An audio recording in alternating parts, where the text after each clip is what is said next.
The needle pierced his chest. Blood sprayed. The monitor screamed. And 58-year-old Elena Reyes, the incompetent grandma they'd mocked for 3 days straight, drove that 14-gauge catheter between Commander Marcus Sullivan's ribs, while Dr. Marcus Ashford screamed at security to stop her. The hiss of escaping air silenced the room. The dying SEAL's eyes flew open. He stared at her face, and his bloodied hand trembled upward, not in anger, but in a salute that would end careers, shatter egos, and reveal that the shaky-handed old nurse restocking supply closets was the most decorated combat medic in U.S. Special Operations history. Before we begin, please hit that subscribe button and ring the notification bell. Stay with me until the very end of this story.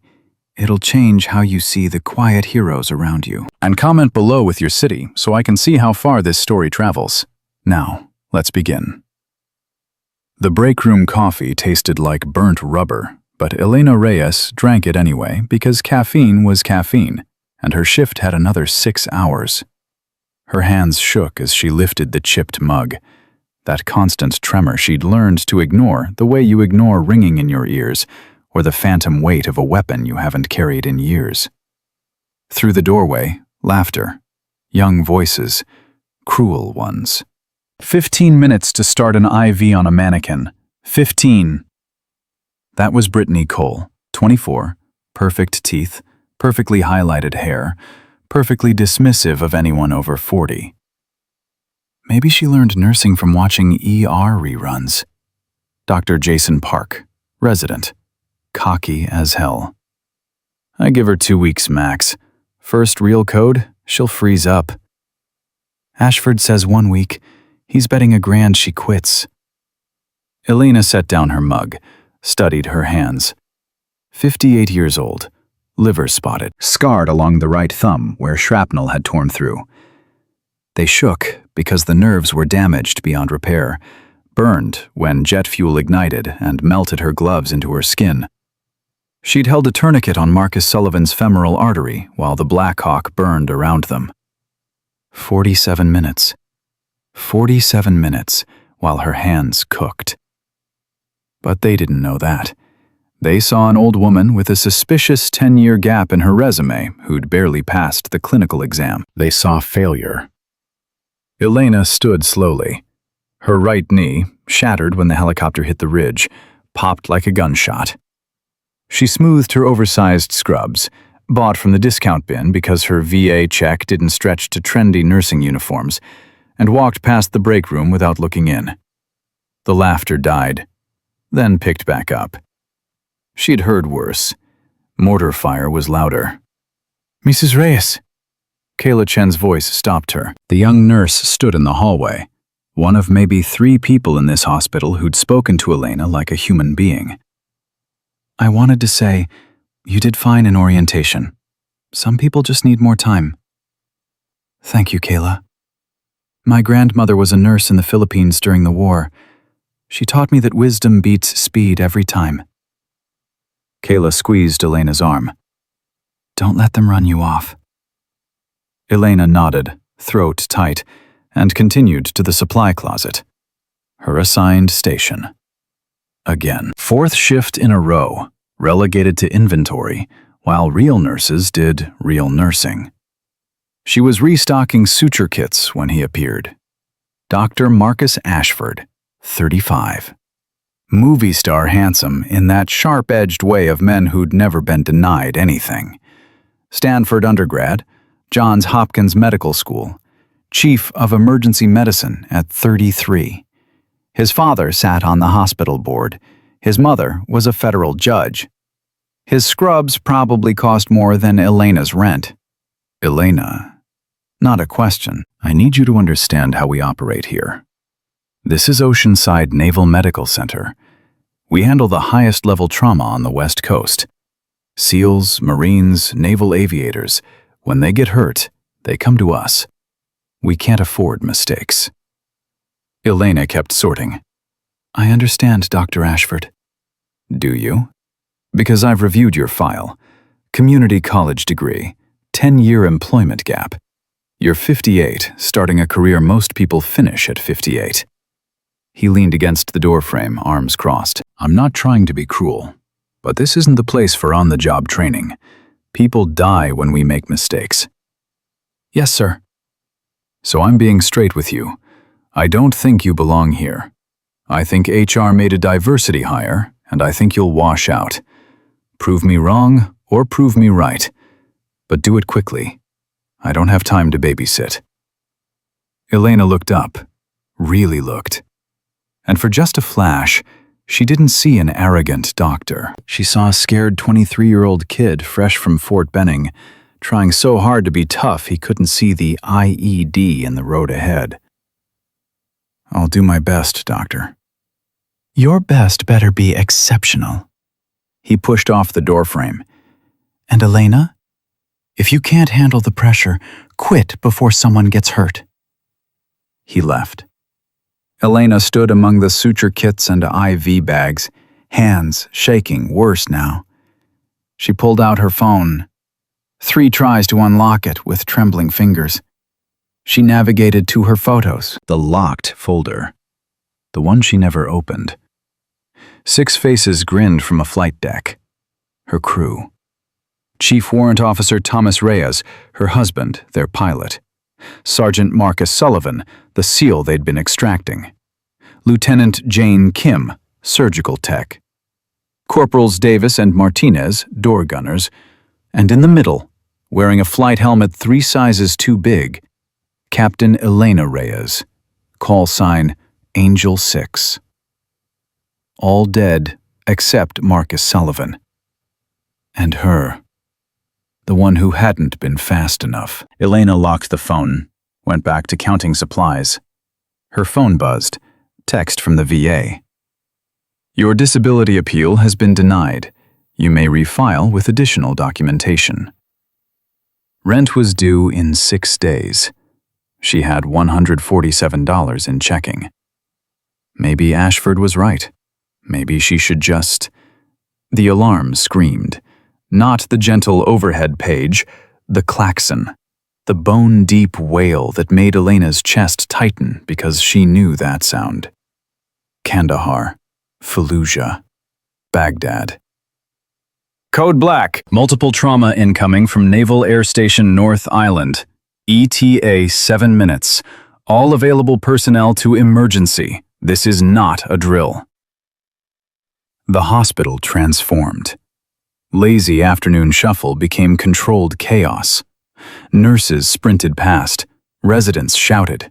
Attending physicians materialized from offices. Elena stood frozen in the supply closet. Move, move, move! Dr. Park nearly knocked her down running past. Kayla appeared, already gowned. Elena, come on! We need everyone! Doctor, Ashford said I should. I don't care. We have incoming casualties. You're a nurse. Let's go. Elena's feet moved on autopilot, muscle memory from another life. The overhead crackled again. Update. 6 casualties. Multiple GSWs and blast trauma. Naval Special Warfare personnel. SEALs. Elena's vision tunneled. Her breath came short. The hallway tilted. Elena? Kayla grabbed her arm. You okay? Fine, I'm fine. Elena forced air into her lungs, forced her legs to move. The trauma bay was organized chaos. Dr. Ashford at the center like a conductor. Bay 1 for the commander. Bays 2 and 3 for critical. Prep the OR. Get me 4 units O-negative standing by. Elena pressed against the wall, invisible, trying to breathe. The doors crashed open. They came in waves, gurneys pushed by paramedics, broken bodies. The smell hit first. Blood, cordite, the copper-iron tang of combat trauma. Elena's stomach clenched. Male, late 30s, multiple GSWs, chest and abdomen. Female, mid-20s, blast amputation left leg. Male, early 40s, penetrating chest trauma, BP 60/40 and dropping. That last one. Elena's head snapped toward Bay 1. She saw the patient's face before they surrounded him, saw the gray in his beard, the scar above his left eye, the tattoo on his forearm. Her knees almost buckled. Marcus Sullivan. Commander Marcus Sullivan. He was supposed to be at Bragg, training. Safe. "Let's go, people!" Ashford's voice cut through. "Get him on the table. Brittany, 2 large-bore IVs. Park, portable X-ray. Someone get me a chest tube kit." Elena watched from the wall, watched Ashford examine the wounds, watched him miss it. The commander's trachea was deviating, maybe 2 centimeters. His neck veins distended. His right chest wasn't moving. Tension pneumothorax. "Looks like the round penetrated lower right quadrant," Ashford said, probing the abdominal wound. "Park, prep for X-lap. He's bleeding internally. We need control before—" "Doctor." Elena heard her own voice. It came from somewhere deep, somewhere she'd buried. "His trachea is shifted." Ashford didn't look up. "Elena, not now. Step back." "But—" "Step back or leave. Your choice." On the table, Commander Sullivan's oxygen saturation dropped. 94, 92, 90. "Someone get her out," Ashford snapped. "Security!" Kayla appeared at Elena's elbow. "Come on, you tried." Elena let herself be pulled backward, but she kept her eyes on the monitors. 88, 85. "He's crashing!" someone yelled. "Pressure's dropping!" Ashford's voice rose. "Push vasopressors. Get me that chest tube. We need to stabilize before surgery." Wrong. Everything wrong. They were treating the symptom, not the cause. The air trapped in Marcus Sullivan's chest was crushing his heart. Every second they wasted was another second closer to arrest. 82. 79. Ina thought about her husband's voice the night before that last mission. "Promise me something, Angel. If anyone ever really needs you, you won't let fear stop you. The world needs people who run toward the fire." 75. Elena looked at her shaking hands, then at the trauma bay, then at Kayla. "I need you to trust me," Elena said quietly. "What?" "Trust me. Don't stop me for the next 60 seconds. Elena." But Elena was already moving. She pushed through the door, ignored the security guard reaching for her, walked straight to the supply cart. "I said get her out!" Ashford yelled without looking up. Elena's hands weren't shaking anymore. They selected a 14-gauge angiocath with the precision of 10,000 hours of repetition. "Ma'am, you need to leave." The security guard grabbed her shoulder. Elena spun, dropped her shoulder, used a basic combatives move. Nothing violent, just enough to slip his grip. She turned back to the table. "What the hell?" Ashford finally looked up. His eyes went wide. "Stop her! She's got a needle!" Elena reached the bedside. Dr. Park tried to block her. She was smaller, faster, and 6 years of survivor's guilt had made her desperate. She placed her left hand on Commander Sullivan's chest, found the second intercostal space, mid-clavicular line. The same place she'd found it a dozen times in burning helicopters and desert tents. "Elena, don't you dare!" Ashford lunged. Elena drove the needle home. The hiss was audible, trapped air exploding outward. The monitor changed pitch. The oxygen saturation stopped falling, started climbing. 80, 85, 90. Commander Sullivan gasped. A massive, ragged intake of air. His eyes flew open. The room went silent. Elena stabilized the needle with steady hands. She looked down at the man on the table. His pupils were blown wide, unfocused with pain and drugs. He was trying to see who'd touched him, who'd... His eyes found hers. 3 seconds. No recognition. Then something changed in his face. Confusion. Disbelief. Wonder. His lips moved. Angel? Elena's vision blurred. Hey, Commander. Welcome back. You're... He tried to lift his hand. Failed. Tried again. You're dead. They said... Whole crew. Shh, don't talk. Just breathe. Angel 6. His hand finally reached her arm, gripping weakly. How? Later. Right now, you rest. But Marcus Sullivan wasn't listening. With enormous effort, fighting through pain and sedation, he pulled his arm up. His hand was bloody, shaking, but it moved with purpose. He brought it to his forehead. A salute. Not casual. The kind you give someone who saved your life. Elena's composure cracked. Tears spilled. She didn't salute back, she wasn't in uniform, but she nodded. Once. Sharp. At ease, Commander. You're home. His hand dropped. His eyes closed. The sedation pulled him under, but a smile lingered. Elena turned around. Every person in the trauma bay stared at her. Ashford stood frozen, mouth open. Park looked like he'd seen a ghost. Brittany's eyes were dinner plates. Kayla stood in the doorway, hands over her mouth. His pressure's stabilizing, a nurse finally said. O2 sat 96. Ashford found his voice.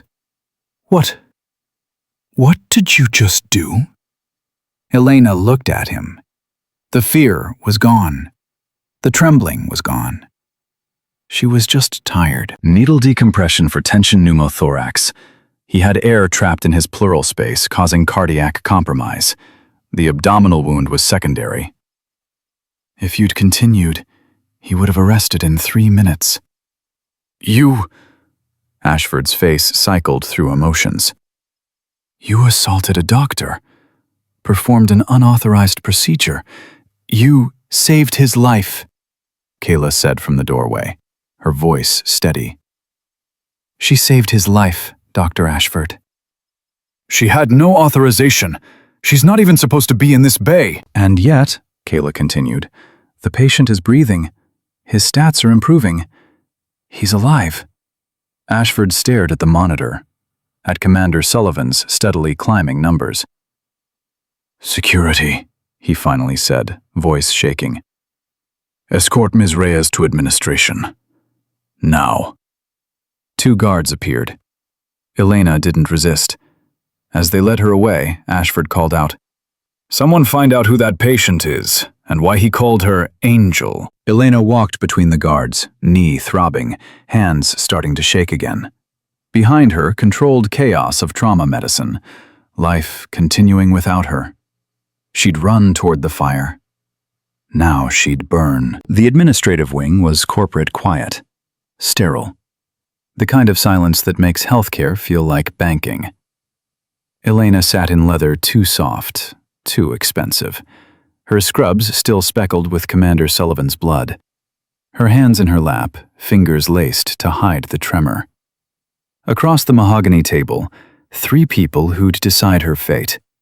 Patricia Winters, CEO, 60-something, silver hair, expensive pantsuit. She looked tired, disappointed. Robert Chen, director of nursing, Kayla's uncle, though Elena hadn't known. 45, kind eyes, wire-rimmed glasses. And Dr. Marcus Ashford, sitting at the far end like a prosecutor. Ms. Reyes, Winters folded her hands. Do you understand the severity of what you've done? Yes, ma'am. You physically interfered with an attending physician during a critical procedure. You performed a medical intervention without authorization. You endangered a patient and exposed this hospital to catastrophic liability. Pause. Do you have anything to say? Elena looked at her hands, the scars, the tremor. The patient had a tension pneumothorax. Dr. Ashford missed it. I didn't. Ashford's fist hit the table. You got lucky. You're a nurse with shaky hands and a community college degree. I'm Johns Hopkins trained. The idea that you could diagnose something I couldn't is True. Elena looked up. It's true. I saw it. You didn't. That's not luck. That's pattern recognition. Pattern recognition? Ashford laughed, but it sounded forced. What patterns have you seen? Flu shots at some rural clinic? Elena was quiet. Long moment. Heavy moment. She could feel the choice: stay invisible or step into light. I've seen tension pneumothorax 57 times, she finally said, voice steady, calm. Performed needle decompression 48 times. 9 didn't survive long enough for the procedure. The room stilled. That's impossible, Ashford said, but his voice had lost certainty. 41 cases in the back of helicopters under fire, 6 in field hospitals, 10 in aircraft wreckage. Elena kept her eyes on her hands. I spent 14 years as a combat medic. I've done trauma in places where if you guessed wrong, your patient died. No backup, no CT scan, no consult. Just you and your training and whatever God gave you. Winters leaned forward. You were military? Yes, ma'am. Your application didn't mention it. No, ma'am. Why not? Elena looked up, looked at all of them. Because people treat you differently when they know. Either you're on a pedestal or you're broken. I just wanted to be a nurse, that's all. What branch? Chen asked quietly. Army. 160th Special Operations Aviation Regiment. Professional, like reading a script. Flight medic. Rotations with Special Forces medical units. 4 tours Iraq, 4 Afghanistan. Ashford had gone pale. The Night Stalkers? Yes, sir. Your rank? Elena hesitated. Captain. Medical Corps. Captain, Winters repeated, looking at Elena differently now. Not sergeant, not enlisted. Officer. Yes, ma'am.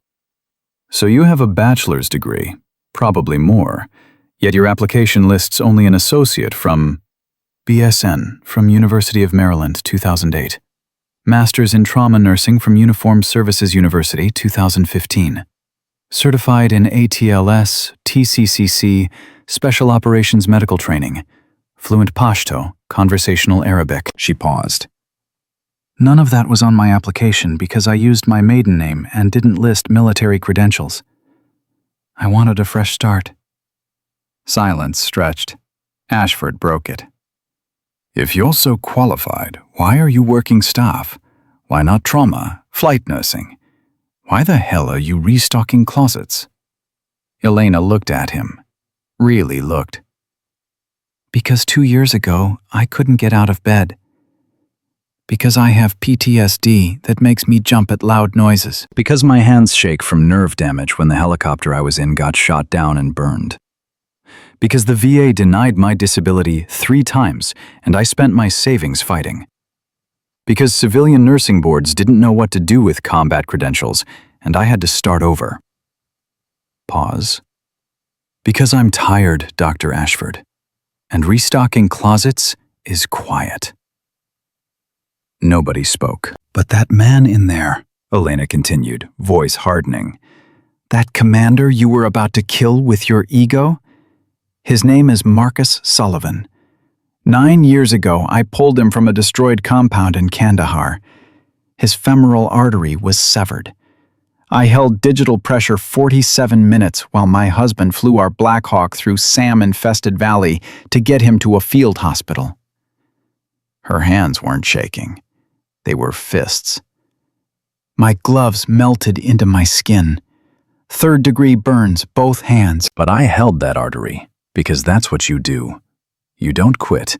You don't calculate liability. You save the life in front of you. Ashford stared. The helicopter crash. That was you? I'm not in the mood for story time. No, I mean, he looked at Chen, then Winters. The 2019 crash. The Black Hawk near Kandahar. It was all over the news.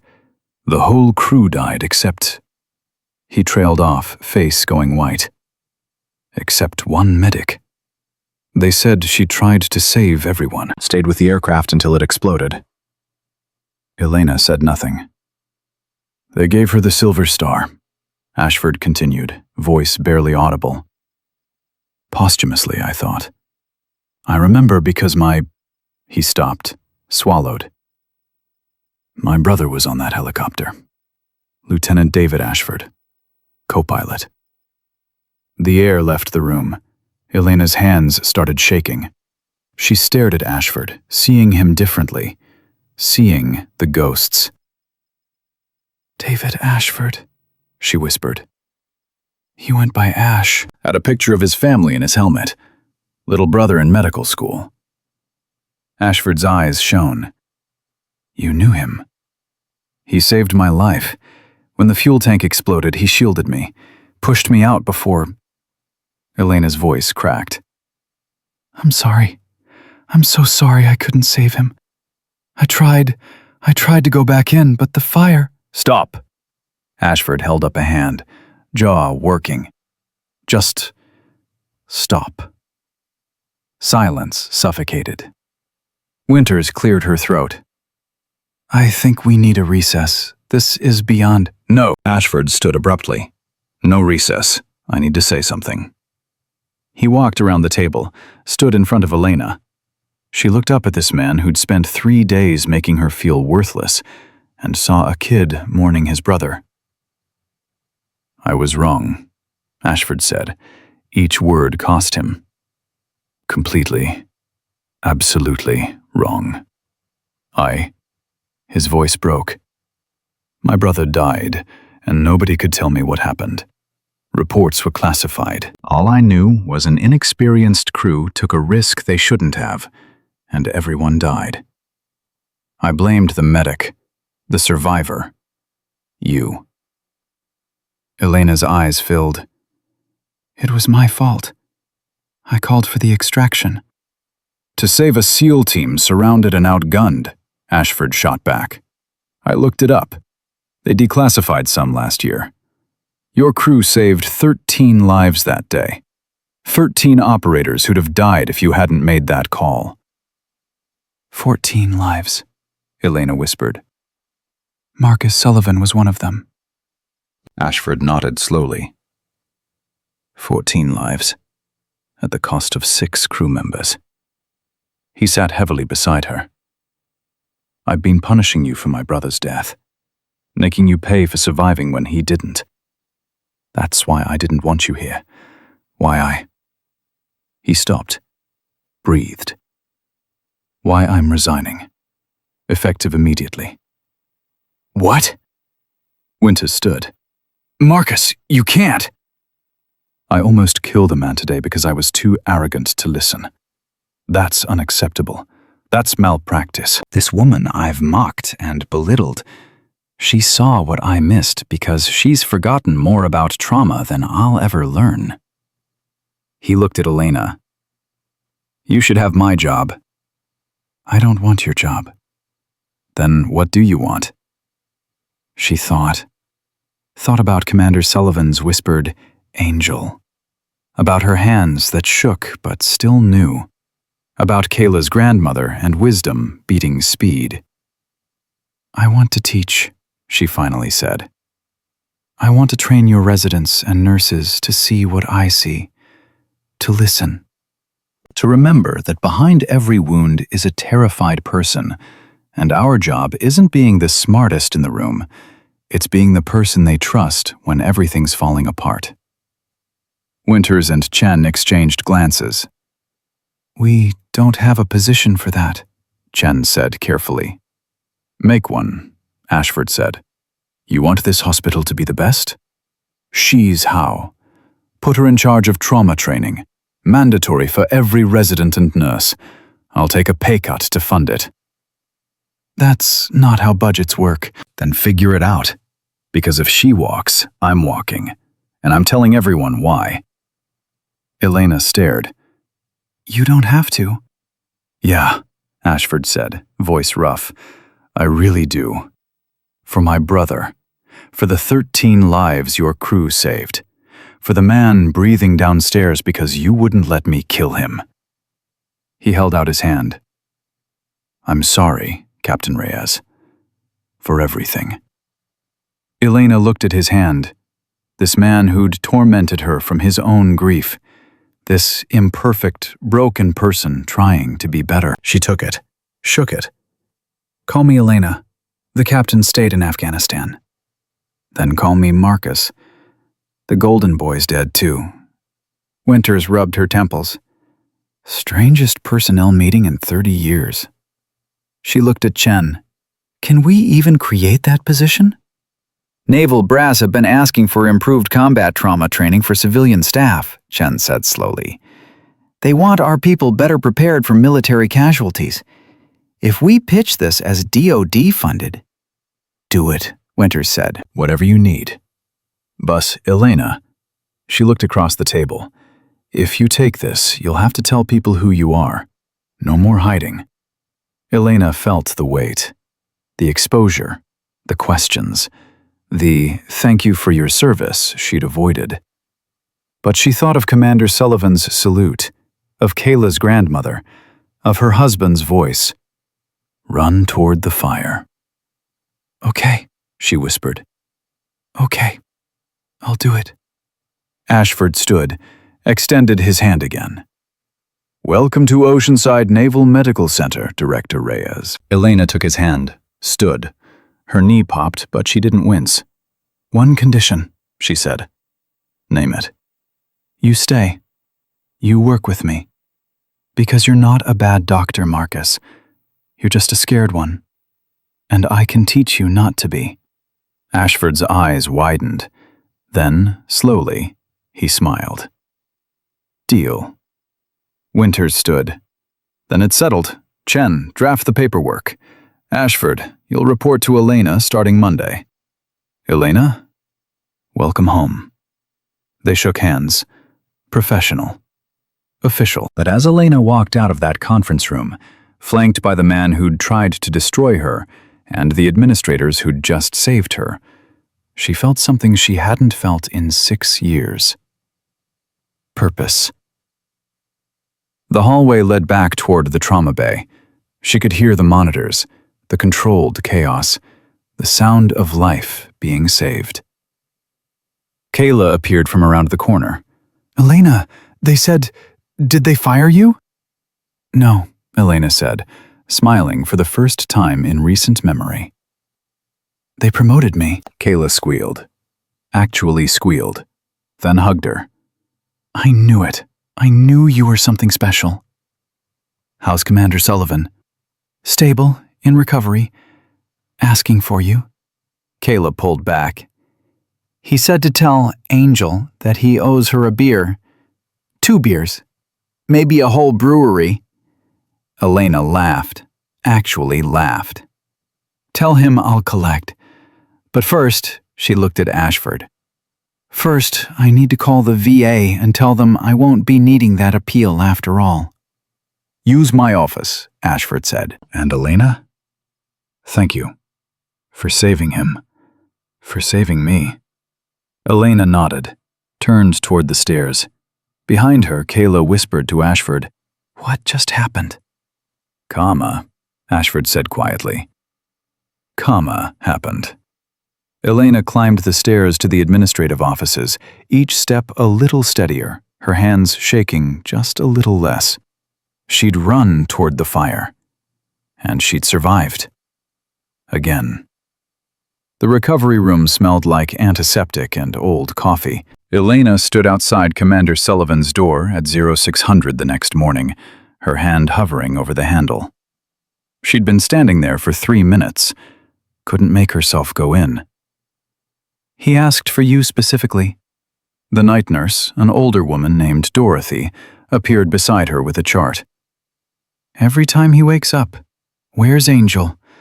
like a broken record. Elena's hand dropped. Maybe later. I should. Captain Reyes. Dorothy's voice was firm. I was an army nurse, Landstuhl, Germany. I know that look. That's the look of someone who thinks they don't deserve to be thanked. She pushed the chart into Elena's hands. Go in there. Let him say what he needs to say. You owe him that much. Elena took the chart. Her hands weren't shaking. Not yet. She opened the door. Commander Marcus Sullivan was awake, propped up on pillows, chest wrapped in bandages. He looked like hell, pale, drawn, IV lines running from both arms. But his eyes were clear, alert, and the moment she stepped in, they locked onto her face. There you are. His voice was rough, scraped raw from intubation. I was starting to think I'd imagined you. Elena moved to the bedside, checked his vitals on the monitor. Heart rate steady. O2 sat 97%. How's the pain? Manageable. Morphine's good stuff. He tried to smile, winced instead. You didn't answer my question. I'm real. You didn't imagine me. Good. Because I've been lying here all night trying to figure out how the hell you're alive. Sullivan shifted, grimaced. They told me the whole crew died, all 6. I went to Thomas's memorial service, Elena. I gave the eulogy. I looked his mother in the eye and told her how her son died a hero. Elena's throat closed. She pulled up a chair, sat down hard. The reports were classified, she said quietly.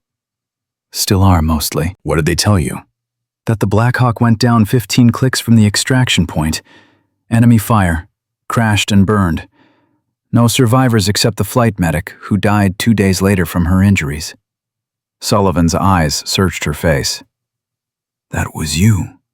You were supposed to be dead. I should be. But you're not. So what really happened? Elena looked at her hands, at the scars, at the tremor that never stopped. She'd spent 6 years not talking about this, 6 years keeping it locked away, because speaking it out loud made it real again. We got your team out, she finally said. All 13 of you. Loaded you into the bird. Thomas, my husband, he was piloting. We were 5 minutes from base when the warning system went off. Incoming missile. Thomas tried to evade, but... She stopped. Breathed. It hit the tail rotor. We went down hard. Landed on a ridge. The fuel tank ruptured. Sullivan was listening like his life depended on it. Jane, Lieutenant Kim. She was killed on impact. Neck broken. Martinez and Davis, the door gunners, they were trapped in the wreckage. I tried to get to them, but the fire... Elena's voice cracked. I couldn't reach them. Thomas, he pulled me away, shoved me out the door. I was on fire, Marcus. My gloves were melting. He pushed me out, and then the fuel tank exploded. Jesus Christ. I tried to go back in, tried to pull them out, but Corporal Jenkins, one of your SEALs, he tackled me. Led me down while I screamed, kept me from running back into the fire. Elena wiped her eyes. I spent 3 months at Landstuhl. Burns, nerve damage, psychological evaluation. They wanted to give me the Silver Star. I told them to shove it. I didn't save anyone. I just survived. Sullivan reached out with his good hand, gripped her wrist. You saved me in that compound. You held my artery for 47 minutes. The docs said another 2 minutes and I'd have bled out. And yesterday you returned the favor. We're even. We're not even close to even. Sullivan's grip tightened. You gave me 17 more years. I got married. Had 2 daughters. Saw them grow up. Made commander. All because you wouldn't let me die in some godforsaken compound in Kandahar. His voice broke. You think I don't know what that cost you? What you lost to give me that? Elena couldn't speak. So when Dr. Ashford tried to kill me yesterday because he was too arrogant to listen, and you stepped up even though they'd treat you like garbage. Sullivan's eyes were wet now. That salute wasn't just respect, Elena. It was recognition. From one warrior to another. You don't quit. You never quit. The door opened. A young woman, maybe 25, poked her head in. Dad? They said... She stopped, stared at Elena. Oh my God! You're her! You're the nurse! Melissa, this is Captain Elena Reyes, Sullivan said. Angel 6. She's the reason you have a father. Melissa's eyes went wide. Then she crossed the room in 3 steps and hugged Elena so hard it hurt.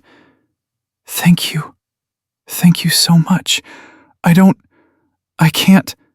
She was crying now. They told us you were dead. Dad's told me about you my whole life, the angel who saved him. And you were here. You were here the whole time. Elena hugged her back, feeling the girl shake with sobs, feeling something crack open in her chest. The wall she'd built, the one that kept everyone at arm's length. I'm glad he made it, Elena whispered. I'm so glad. When Melissa finally pulled back, she was smiling through tears. Dad says you're going to teach here now, train the doctors. That's the plan. Good, because they need it. Melissa glanced at her father. No offense to your precious Dr. Ashford, but he looked at Dad like he was a case study, not a person. You looked at him like he mattered. Elena stood up. I should go. Let you rest. Elena. Sullivan's voice stopped her at the door. Thank you. For yesterday. For Kandahar. For all of it. She nodded, couldn't trust her voice, and left. In the hallway, her hands finally started shaking. The training room was set up like a classroom. 20 chairs, a podium, a screen for presentations. Elena stood at the front at 0800, watching residents and nurses file in. They looked young, confident, some curious, some skeptical, some openly hostile. Dr. Ashford walked in last, took a seat in the front row, made eye contact with her, and nodded once. Good morning, Elena said. Her voice was steady, professional. I'm Elena Reyes. Most of you know me as the nurse who Dr. Ashford fired 3 days ago. Some of you probably still think I'm incompetent. That's fine. You're entitled to your opinion. She paused. But for the next 6 weeks, you're going to learn combat trauma medicine. Not from a textbook, from someone who's done it. And if you can't put your ego aside long enough to listen, you can leave now. Nobody moved. Good. Let's start with the basics. In civilian trauma, you have time, you have resources, you have backup. In combat trauma, you have none of those things. You have yourself, your training, and whatever God gave you to work with. And you have seconds to make decisions that determine if someone lives or dies. A young resident in the back raised his hand. With all due respect, this is a state-of-the-art facility. We're not in a war zone. You're right, you're not. But your patients might be. And when a SEAL team comes through those doors bleeding out, they need someone who understands combat trauma, not someone who learned emergency medicine from ER episodes. Elena clicked the remote. The screen behind her lit up. It showed a photo of a Black Hawk helicopter. Her Black Hawk. Intact. Beautiful. This is a UH-60. It carries a crew of 4 and up to 11 passengers. It can take fire from small arms, RPGs, and heavy machine guns and keep flying. But it has a weakness. The tail rotor. One hit, and you're going down. She clicked again. The next image showed twisted metal. Fire. This is what it looks like when you crash. The room went quiet. And this... Another click. A photo of a young woman in flight gear, grinning at the camera. Captain Elena Reyes. 20 years younger. No gray hair, no scars. This is what the medic looks like before she pulls 13 men from a hot LZ while taking fire. Before she spends 47 minutes holding a femoral artery. Before she watches her helicopter burn with her crew inside. Someone gasped. I'm not showing you this to brag. I'm showing you this so you understand that when I tell you how to treat trauma, I'm not guessing. I've done it. In the dark, in the desert, under fire, with inadequate supplies and no backup. Elena looked at each face. And yesterday, I did it again. Because Dr. Ashford missed a tension pneumothorax that would have killed Commander Sullivan in 3 minutes. Ashford spoke from the front row. She's right. I missed it. I was focused on the abdominal wound, and I missed the deviated trachea, the distended neck veins, the absent breath sounds on the right. Classic signs. And I missed them because I was arrogant. The room was dead silent now. So here's your first lesson, Elena said. Ego kills. Pride kills. Arrogance kills. The patient doesn't care about your degree or where you went to medical school. They care if you can save them. And if you can't put your pride aside and listen, to a nurse, to a paramedic, to anyone who sees something you don't, then you have no business in emergency medicine. A nurse in the second row raised her hand. Brittany, the one who'd giggled at Elena's trembling hands. Yes? I just wanted to say I'm sorry. Brittany's voice was small. For how I treated you. For laughing, for all of it. Elena nodded. Apology accepted. But don't apologize to me. Apologize to the next patient you almost dismiss because they don't fit your expectations. I will. I promise. Good. Now let's talk about pneumothorax. For the next 3 hours, Elena taught. She covered everything: needle decompression, chest tubes, emergency airways, hemorrhage control. She didn't lecture. She demonstrated. She made them practice on dummies until their hands moved without thinking. She corrected mistakes without humiliation. She praised good technique without condescension.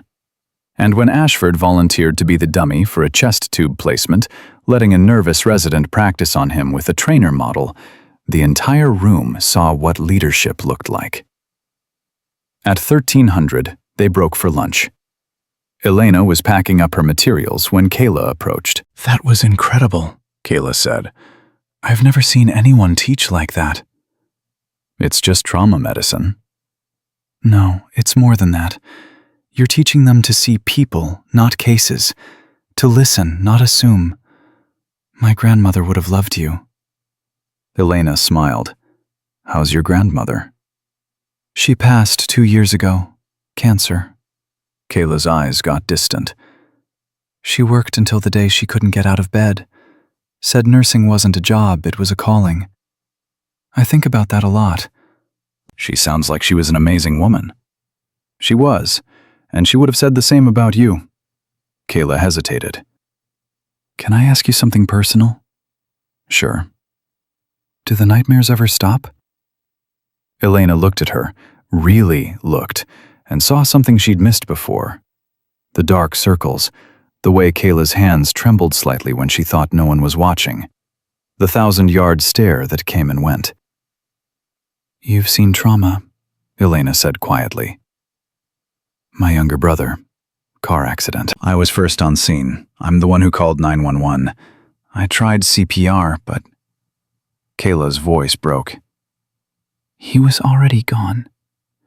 I just didn't want to stop trying. How long ago? 3 years. I became a nurse because of him. Thought maybe if I saved enough people it would balance out. That I wouldn't feel so... guilty. Yeah. Elena reached out, squeezed Kayla's shoulder. The nightmares don't stop, but they get quieter. And the guilt, it doesn't go away, but it gets easier to carry. You learn to live with it, instead of running from it. How? By showing up, by doing the work, by saving the ones you can, and forgiving yourself for the ones you can't. Elena paused. And by talking about it, not holding it inside until it poisons you. Kayla wiped her eyes. Thank you. You're a good nurse, Kayla. Don't forget that. I'll try. As Kayla walked away, Elena felt her phone buzz. Text from an unknown number. Captain Reyes, this is Lieutenant Commander Torres, NCIS. We need to discuss the 2019 Black Hawk incident. Can you come to Building 7, room 204 at 1500? This is urgent. Elena's blood went cold. They'd reopened the investigation. After 6 years, someone wanted to know what really happened that night, and Elena wasn't sure she was ready to tell them. Building 7 was administrative, bland, sterile. Room 204 was a conference room with a long table and uncomfortable chairs. 2 people waited inside. Lieutenant Commander Rosa Torres, NCIS, 40-something, sharp-eyed, wearing a pantsuit that screamed federal agent. And beside her, a man in navy dress blues, Captain Frank Morrison, SEAL, Commander Sullivan's CO. Captain Reyes, thank you for coming. Torres gestured to a chair. Please, sit. Elena sat. Her hands were shaking now. She clasped them in her lap. I'll get straight to it, Torres said.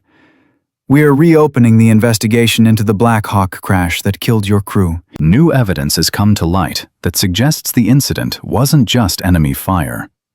Elena's stomach dropped. What kind of evidence? The wreckage was recovered last year. Our forensics team found something interesting. The tail rotor had damage consistent with a surface-to-air missile hit, but they also found evidence of pre-existing structural damage. Sabotage. That's impossible. We thought so too, but the evidence is clear. Someone tampered with the rotor assembly before that flight. Weakened it. The missile just finished the job. Torres leaned forward. Captain Reyes, who had access to your helicopter before that mission? Elena's mind raced. Dozens of people.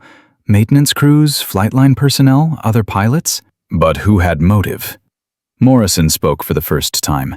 His voice was gravelly, hard. Your husband's Black Hawk had been involved in 5 high-value target extractions that month. 5 missions that pulled high-level Taliban and Al-Qaeda operatives out of circulation. Someone wanted that bird grounded. You think it was an inside job? We know it was. We're just trying to figure out who. Elena felt the room tilt. If you're asking if I sabotaged my own husband's helicopter, we're not. Torres's voice was firm. You've been cleared. But we need your help. You were there. You survived. And someone might not be happy that you did. What do you mean? Morrison pulled out a folder, slid it across the table. 3 weeks ago, someone accessed your classified personnel file. Someone with high-level clearance. They pulled your current location, your employment records, everything. Elena opened the folder. Inside was a printout of her file, her photo, her current address. We think whoever sabotaged that helicopter is still active, and they might be worried about what you remember. I don't remember anything useful. It was 6 years ago. Are you sure? Torres asked. Think back. The night before the mission, the morning of, did you see anything unusual? Anyone acting strangely around your bird? Elena closed her eyes, forced herself back to that day. The heat, the dust, the smell of jet fuel and sweat. There was a maintenance guy, she said slowly. New. I'd never seen him before. Thomas mentioned it. Said the regular crew chief was sick and they'd sent a replacement. Do you remember his name? No, but he was young, maybe mid-20s, had an accent, not Middle Eastern, Eastern European maybe. Torres and Morrison exchanged glances. That matches our suspect profile, Morrison said. We've been tracking a network of foreign nationals who infiltrated support positions at several bases, low-level maintenance, food service, janitorial. We think they were gathering intelligence and conducting sabotage operations. And you think one of them killed my crew? Yes. Elena's hands weren't shaking anymore. They were clenched into fists. Do you have a name? We have a lead. Someone who worked at Bagram the same time as you. But he's disappeared. Went off-grid 3 months ago. Torres pulled out another photo, a grainy surveillance image of a man, thin, dark hair, forgettable face. Does he look familiar? Elena stared at the photo, and something clicked, something she'd buried deep. I saw him. The morning of the flight. He was near our bird. Thomas waved at him, said something about the rotor. I didn't think anything of it at the time. She looked up. You're telling me he killed 6 people because we were extracting Taliban prisoners? We think he was paid. By whom, we're still investigating. But yes. Elena stood up, paced to the window, looked out at the parking lot, at the normal world continuing like nothing was wrong. What do you need from me? Help us find him. He's in the States. We think he's in California. And we think he knows you're alive. Good. Torres blinked. Good. Elena turned back. Her face was hard, cold. If he's looking for me, that makes him easier to find. Use me as bait. Captain Reyes, that's my husband died thinking it was just bad luck. Just enemy fire. Random. But it wasn't random. Someone murdered him. Murdered my crew. And I've spent 6 years thinking I could have done something different, could have saved them if I'd just been faster or smarter or better. Her voice was steel now. But I couldn't have saved them, because someone wanted them dead. And I want to know who. I want to look them in the eye, and I want them to pay. Morrison stood up. Captain, I understand how you feel, but do you? Your men come home. Mine burned alive. So unless you've held your husband's hand while he died, don't tell me you understand. Silence. Torres finally spoke. If we do this, if we use you, you have to follow our lead. No cowboy shit, no revenge missions. You help us catch him legally so we can prosecute. Agreed? Elena nodded once, sharp. Agreed. Then welcome to the investigation, Captain. As Elena left Building 7, her phone buzzed again. Text from Ashford. Tomorrow's training is cancelled. Naval Security wants everyone to stay home. Something about a credible threat. You okay? Elena typed back, I'm fine. See you Monday. But she wasn't fine. Someone out there had killed her family, and now they knew she was alive. The hunter had become the hunted, and Elena Reyes was done running. Elena's apartment was on the 3rd floor of a converted warehouse in downtown San Diego. Small, 1 bedroom, windows that overlooked the street. She'd chosen it because it was cheap and because she could see anyone coming from 3 blocks away. Military habits died hard.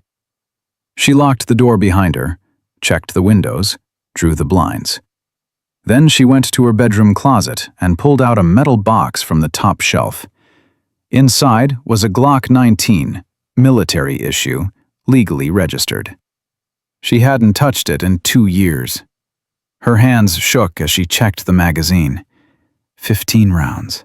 She chambered one, set the safety, put it on her nightstand.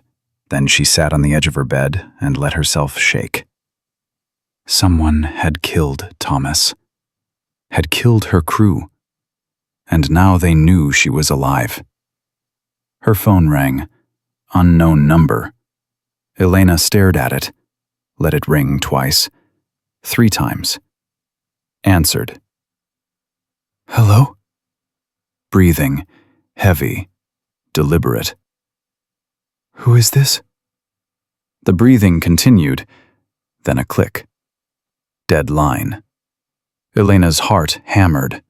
She opened her recent calls, tried calling back. Number disconnected. She texted Torres, "Someone just called me. Unknown number. Heavy breathing."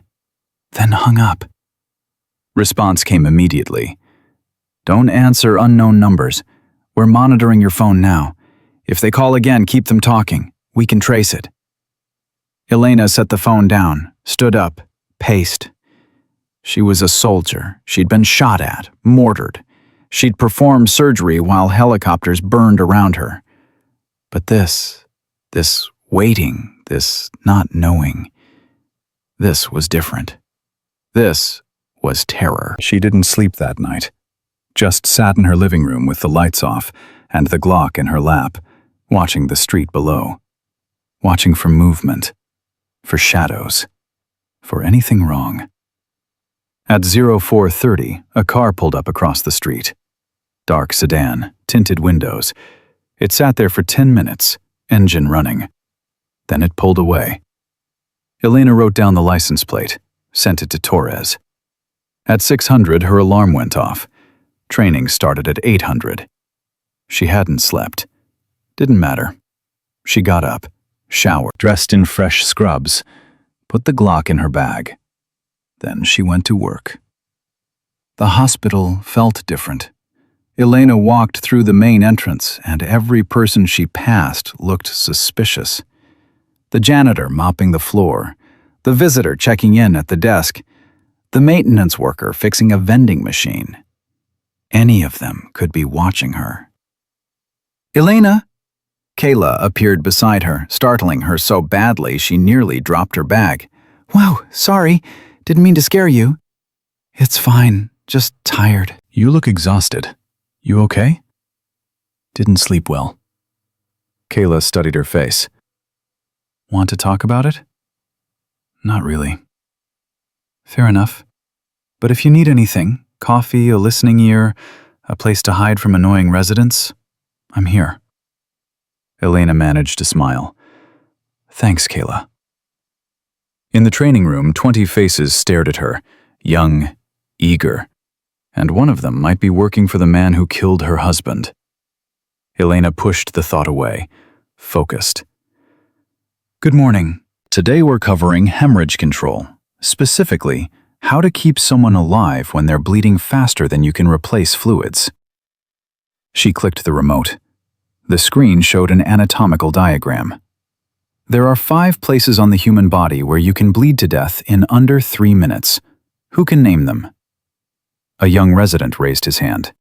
"Femoral artery, carotid, subclavian, aorta, and—" He hesitated. "And?" Elena prompted. "The inferior vena cava?"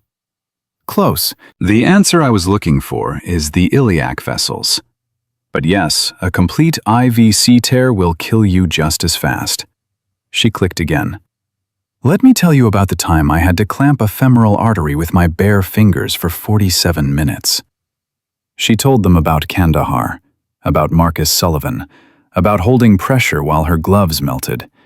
She left out the part about Thomas, about the explosion, about the sabotage. But as she spoke, she noticed something.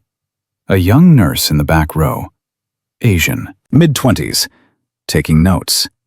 Lots of notes, more than anyone else. And every few minutes, she'd glance up at Elena with an expression Elena couldn't read. Curiosity? Suspicion? Something else? When the session ended, the nurse lingered, waited until everyone else left, then approached. "Captain Reyes?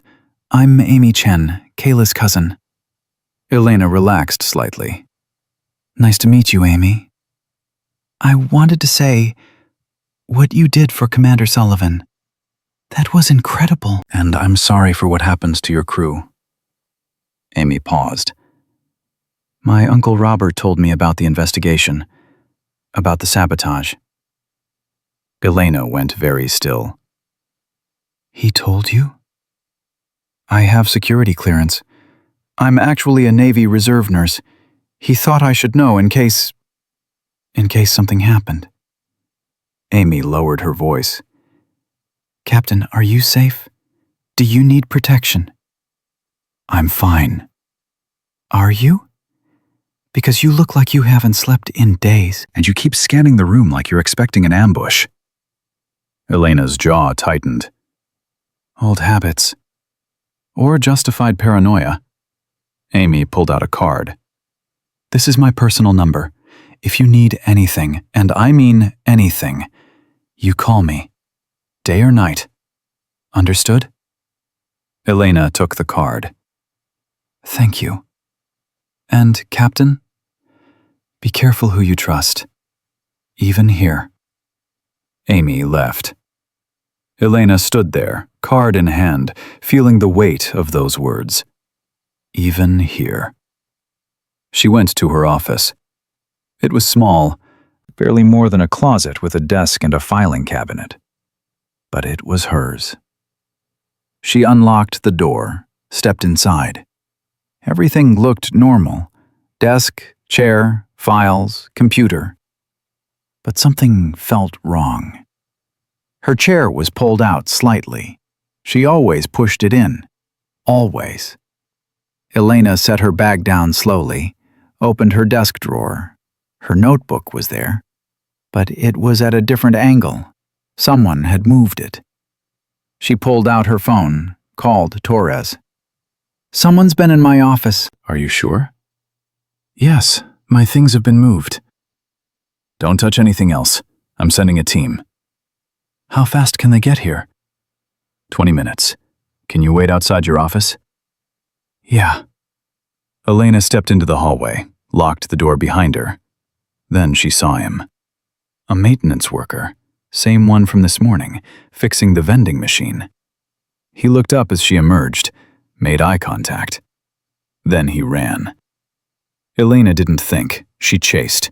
He sprinted down the hallway toward the stairwell. Elena followed, her bad knee screaming in protest. He slammed through the door. She hit it 3 seconds later. Stop! She yelled. He kept running, down the stairs, taking them 2 at a time. Elena ran faster. Her training kicked in. She wasn't young anymore, but she was still fast, still determined. She caught him on the second-floor landing, grabbed his shoulder, spun him around. Who are you? He was young, maybe 30. Dark hair, forgettable face, and his eyes were terrified. I don't know what you're talking about. You were in my office. Why? I wasn't. I'm just maintenance. Elena shoved him against the wall. Maintenance workers don't run when nurses look at them. Who sent you? Nobody. I swear. She pulled the Glock from her bag, didn't point it at him, just held it where he could see it. Last chance. Who sent you? Okay. He was shaking now. A guy. He paid me $500 to go into your office and take pictures of your files. What guy? I don't know his name. He just said you had something he needed. He gave me a key to your office, told me to photograph everything on your desk.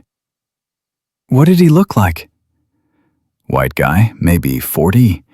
Accent, Eastern European, I think. He said if I didn't do it, he'd... The man's voice broke. He said he'd hurt my family. Elena lowered the gun, pulled out her phone. Torres, I've got... Second-floor stairwell. Send backup. On our way. Elena looked at the maintenance worker. What's your name? David. David Park. David, you just made a very stupid mistake. But you're going to fix it by telling NCIS everything you know about this man. And if you're lucky, they'll protect your family. He'll kill them if he finds out I talked. He'll kill them anyway. Your only chance is to help us catch him first. Footsteps echoed below. Torres appeared with 2 agents and hospital security. Captain Reyes, lower your weapon. Elena put the Glock away, stepped back, let them take David Park into custody. Torres pulled her aside. Are you okay? I'm fine. You're not fine. You're shaking. Elena looked at her hands. She was. Badly. I just need a minute. Take 5. Then come with me. We need to talk. Torres led her to an empty conference room, closed the door, sat her down in a chair. Captain, you can't chase suspects through a hospital with a firearm. I don't care what your training is. That's our job. He was in my office. I know, and we'll process the scene. But you need to let us handle this. I can't just sit around waiting for him to make a move. Yes, you can, because that's the job. We use you as bait, but we control the environment. We set the trap, not you. Torres softened her voice. I know this is hard. I know you want revenge, but if you go rogue on me, you'll get yourself killed, and you'll blow the investigation. Elena closed her eyes, breathed. You're right. I'm sorry. Don't be sorry, just be smart. Torres paused. The good news is David Park is talking. He gave us a description. We're running it through facial recognition now. With any luck, we'll have an ID by tonight. And then what? And then we find him. But Elena, Torres leaned forward. When we do, you stay back. You let us make the arrest. Agreed? Agreed. But even as Elena said it, she knew it was a lie. When they found the man who killed Thomas, Elena would be there. One way or another. The afternoon training session was canceled. Hospital security locked down the building. NCIS processed Elena's office. And Elena sat in the cafeteria with a cup of coffee she didn't drink, watching the rain start to fall outside. Mind if I sit? Ashford appeared beside her, carrying his own coffee. Free country? He sat. They were quiet for a long moment. Kayla told me what happened. The chase. The gun. Ashford looked at her. You're not just a combat medic, are you? You're something more. I was a flight medic, that's all. Flight medics don't carry Glocks to work. They don't chase suspects through hospitals. And they don't have NCIS investigating them. He paused. What aren't you telling me? Elena met his eyes. Do you really want to know? Yes. She told him about the sabotage, about the investigation, about the man who killed his brother. And when she finished, Ashford was pale. They murdered him. Someone murdered David. Yes. And you've known this for how long? 2 days? Ashford's hands clenched into fists.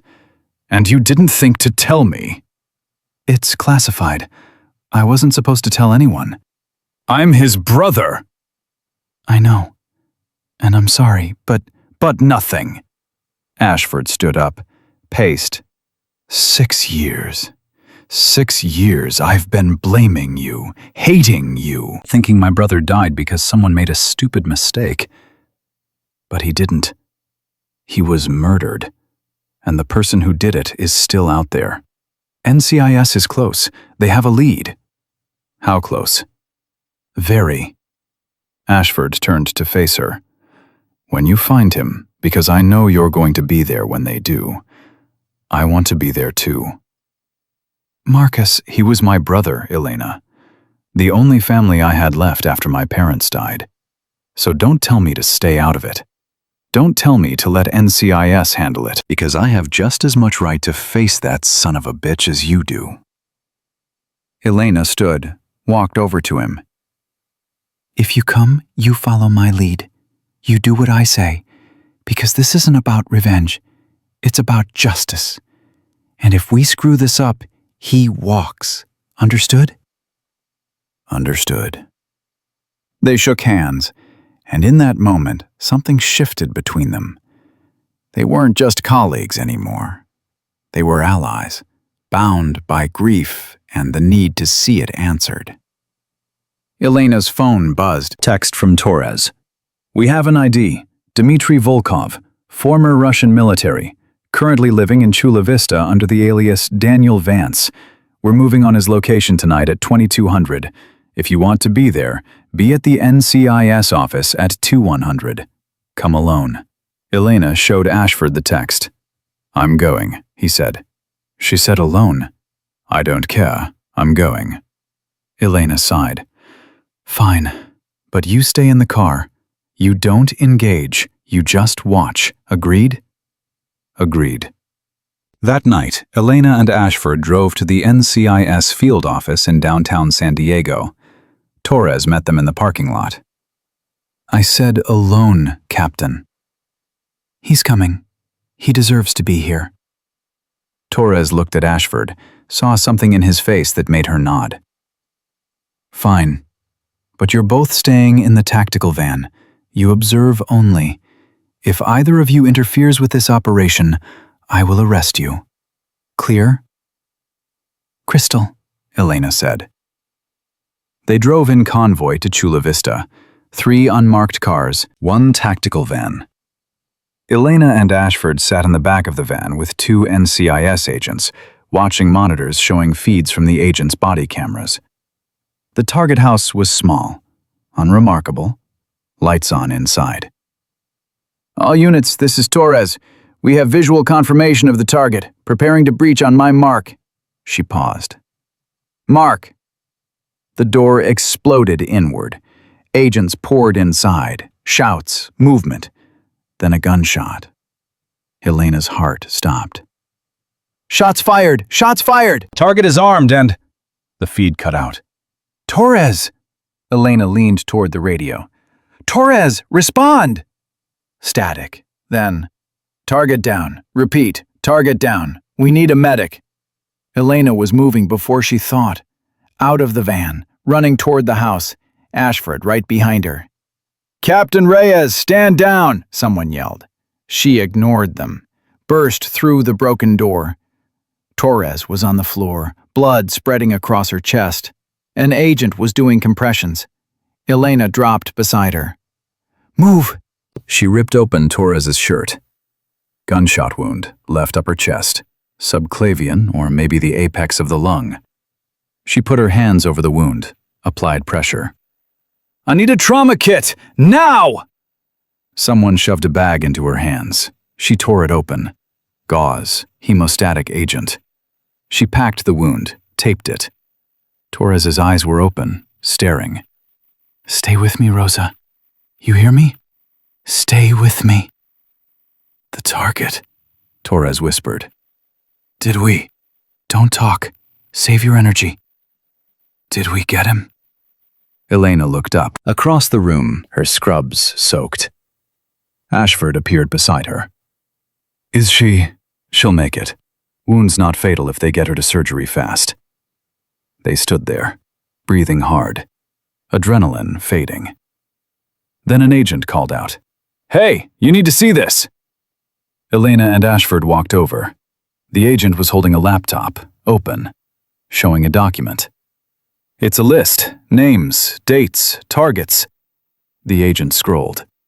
Your helicopter is on here, Captain, but there are 12 others. 12 other sabotage operations, all between 2017 and 2020. Elena stared at the screen. 12 operations. How many people had Dmitry Volkov killed? And look at this. The agent clicked another file. Communications. He was reporting to someone.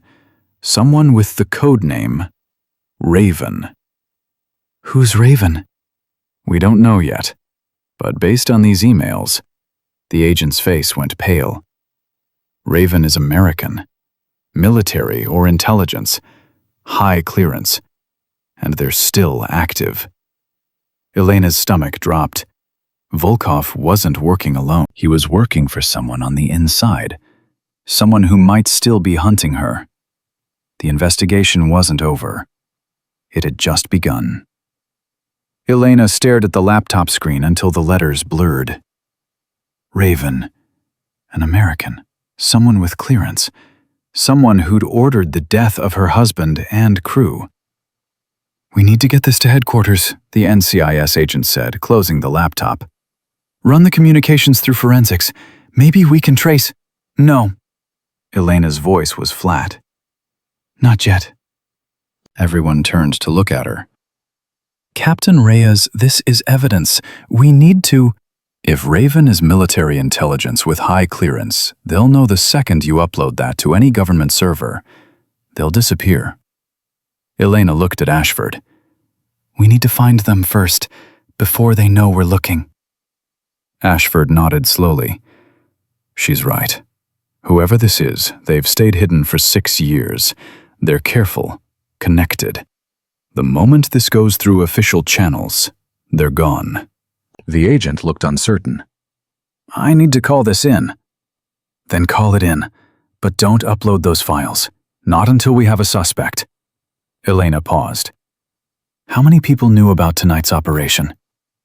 Just our team, and— The agent stopped. And whoever authorized the operation. That would be Deputy Director Walsh. Where's Walsh now?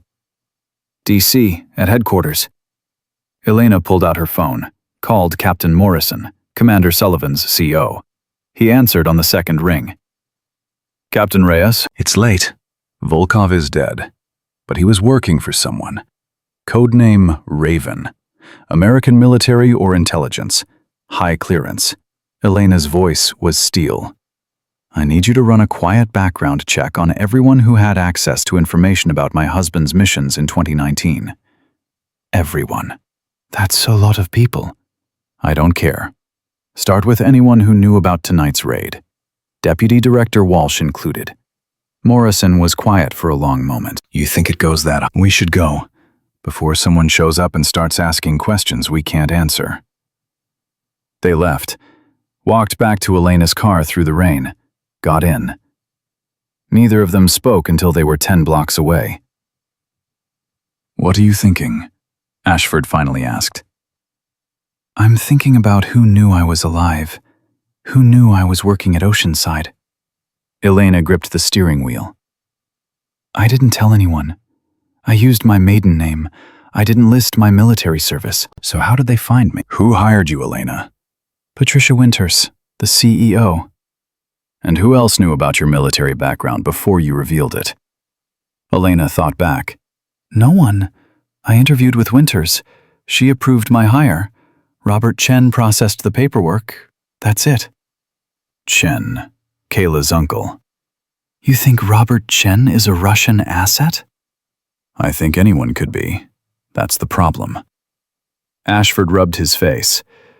We need to figure out who knew what and when. Timeline everything. Find the leak. Elena pulled into her apartment parking lot. Killed the engine. Tomorrow. Tonight I need to think. Want me to stay? Keep watch? I'll be fine. Elena, I said I'll be fine. Her voice was harder than she meant it. Sorry, I need to be alone right now.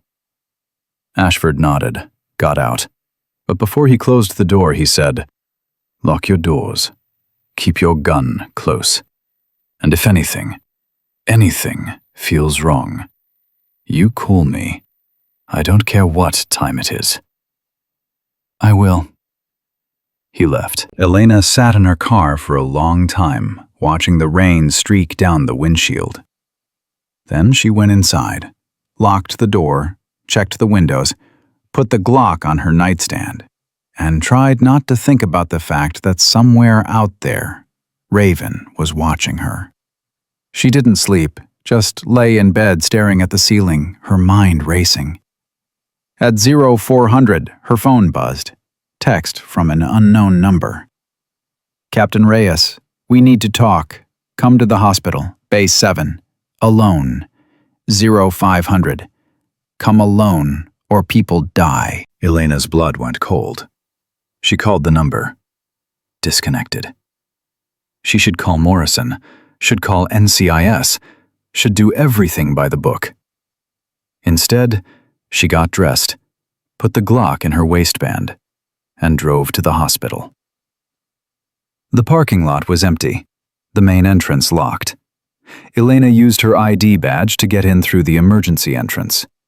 The hallways were quiet. Night shift, skeleton crew.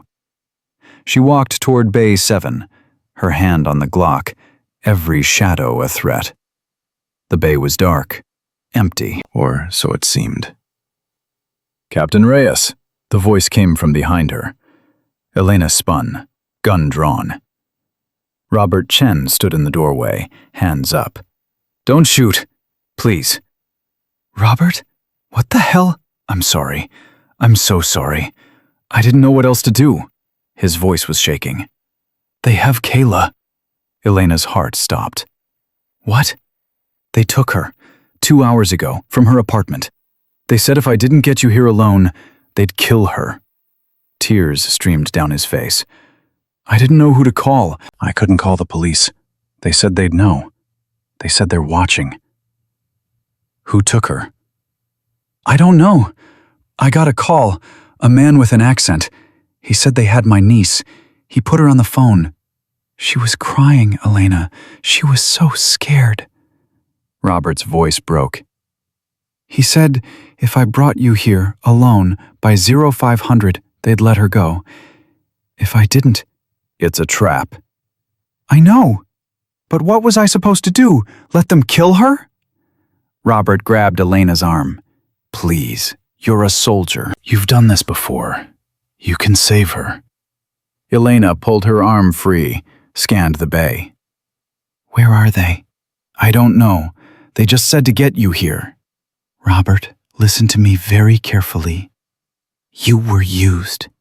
They wanted you to bring me here because they knew I wouldn't be able to resist trying to save Kayla. This is an ambush. Then what do we do? Elena's mind raced. Think. Think like a tactical operator. What would Thomas do? We leave, now. We get somewhere public. We call Morrison and... The lights went out. Emergency lighting kicked in. Red, dim. Elena? Robert's voice was terrified. Stay behind me. Elena raised her gun, swept the room. A door opened at the far end of the bay. Footsteps. Slow. Deliberate. A figure emerged from the shadows. Tall. Male. Wearing surgical scrubs and a mask. Captain Reyes, thank you for coming. The voice was American. Smooth. Familiar. Elena's finger tightened on the trigger. Where's Kayla? Safe, for now. The figure stepped closer. Lower your weapon, or she dies. Show me proof she's alive.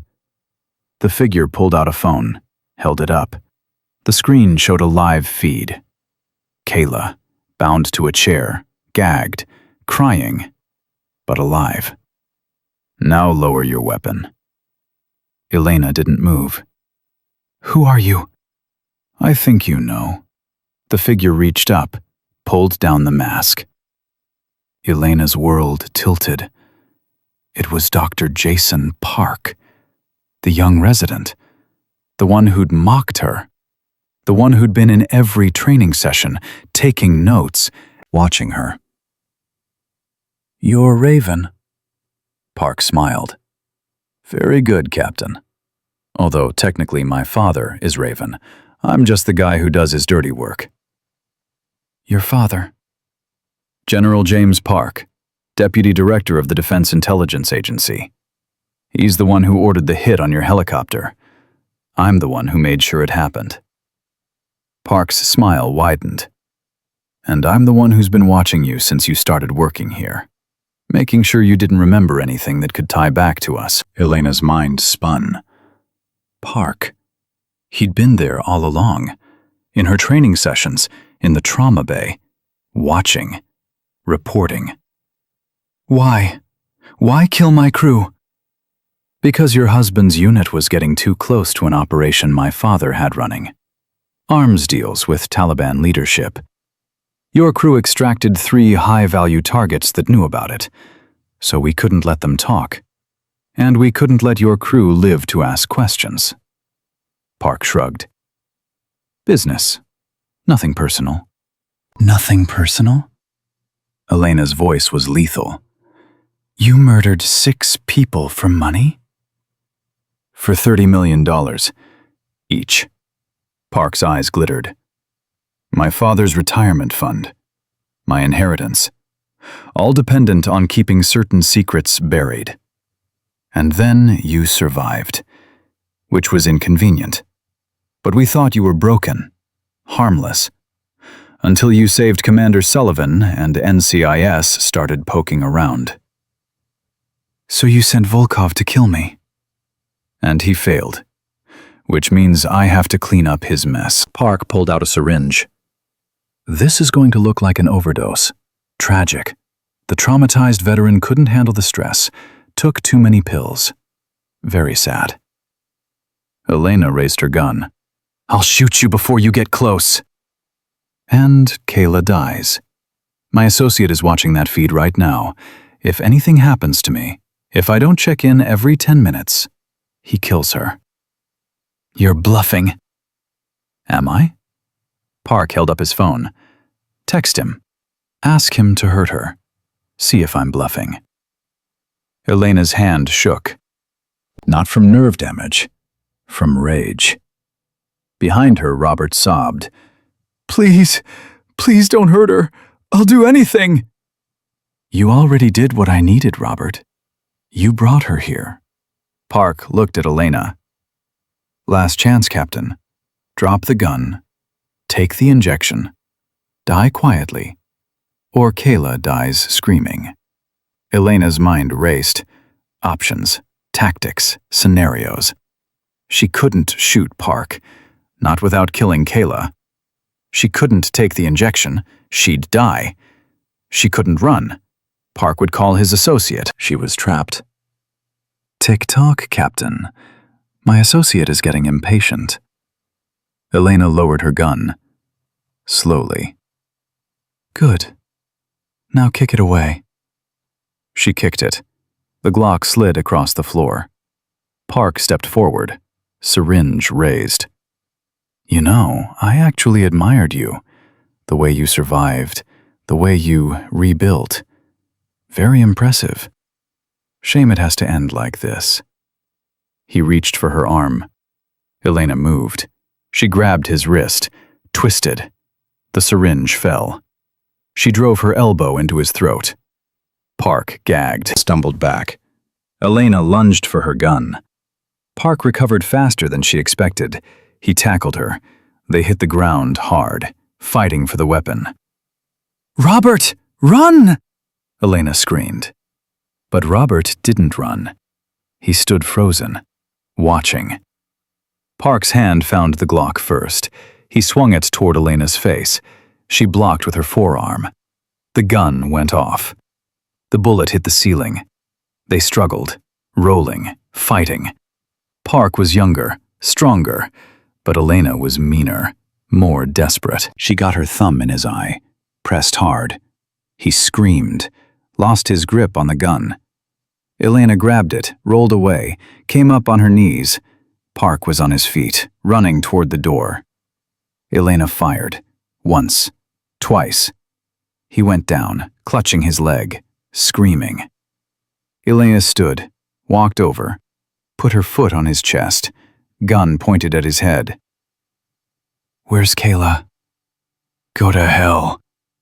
Elena pressed the gun against his kneecap. Wrong answer. Where is Kayla? Storage unit. Unit 247, off Highway 5. Park was crying now. The code is 4479. Please, please don't shoot. Elena looked at Robert. Call 911. Tell them officer down, shots fired, medical emergency. Then call Morrison. Tell him we have Park. Tell him to find General Park before he runs. Robert nodded, pulled out his phone, his hands shaking so badly he could barely dial. Elena kept the gun on Park. You're going to prison. You and your father both.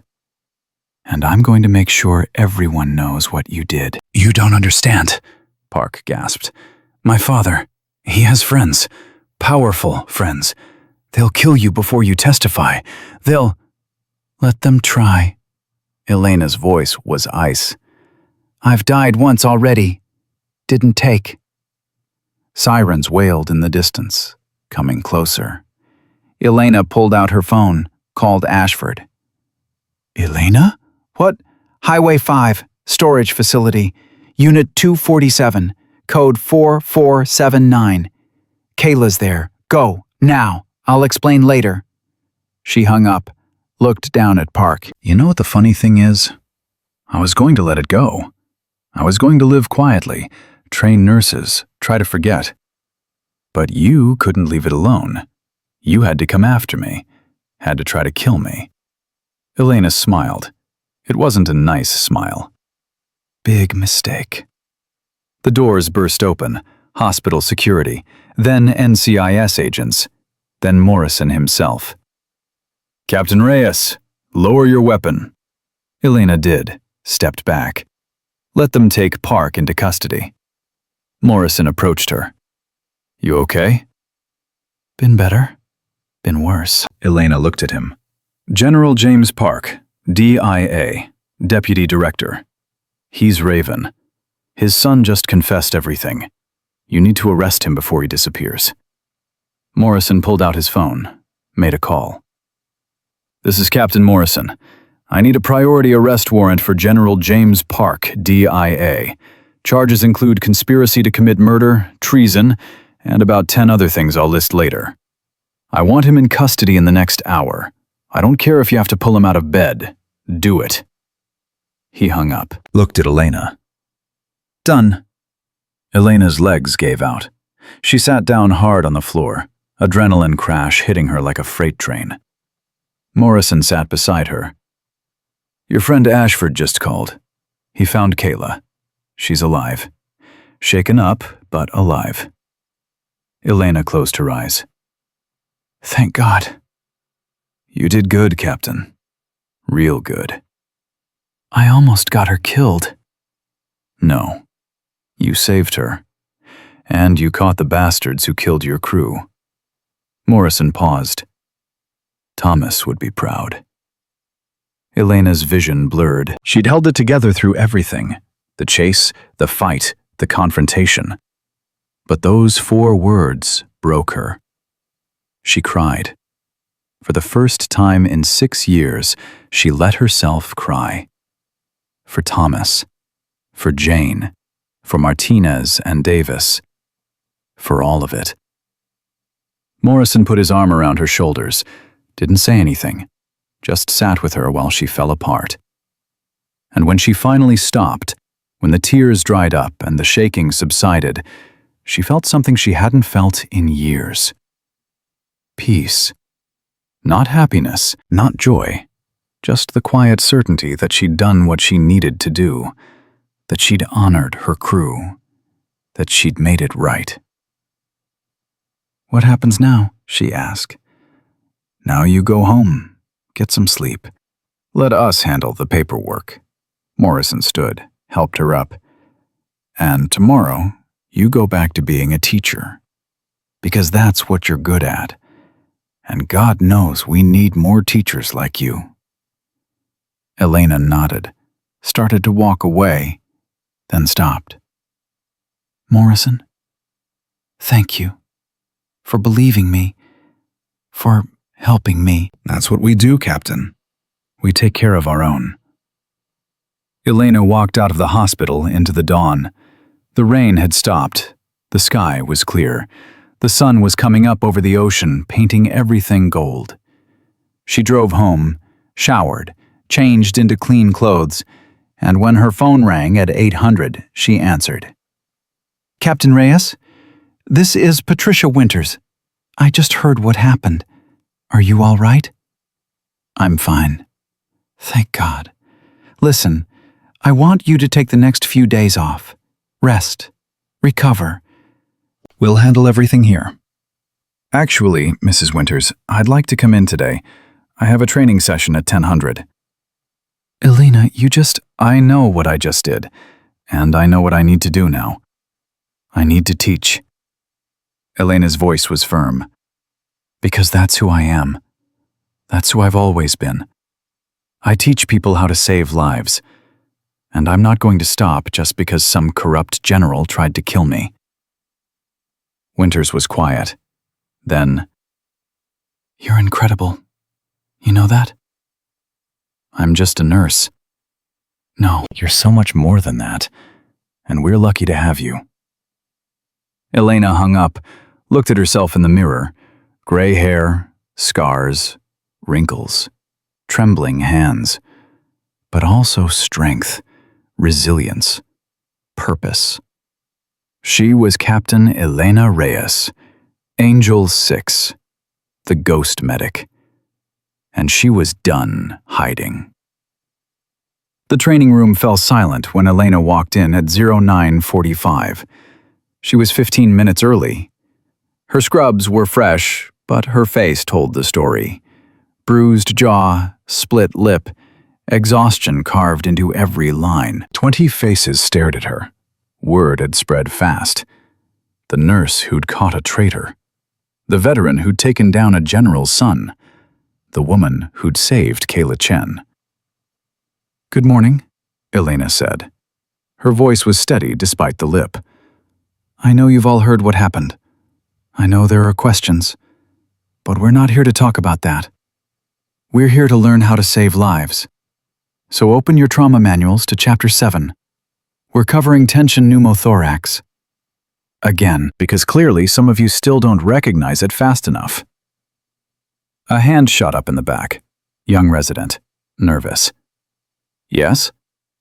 "Captain Reyes, should you even be here after what?" "After what happened, I'm exactly where I need to be. Teaching. Because that's what I do. That's who I am." Elena met his eyes. "Any other questions?" Silence. "Good. Let's begin." She taught for 3 hours straight. Didn't sit down once. Didn't mention the pain in her ribs where Park had tackled her. Didn't acknowledge the tremor in her hands that was worse today than it had been in months. She just taught. And they listened like their lives depended on it. Because maybe they did. At 1300, when the session ended, Ashford approached her.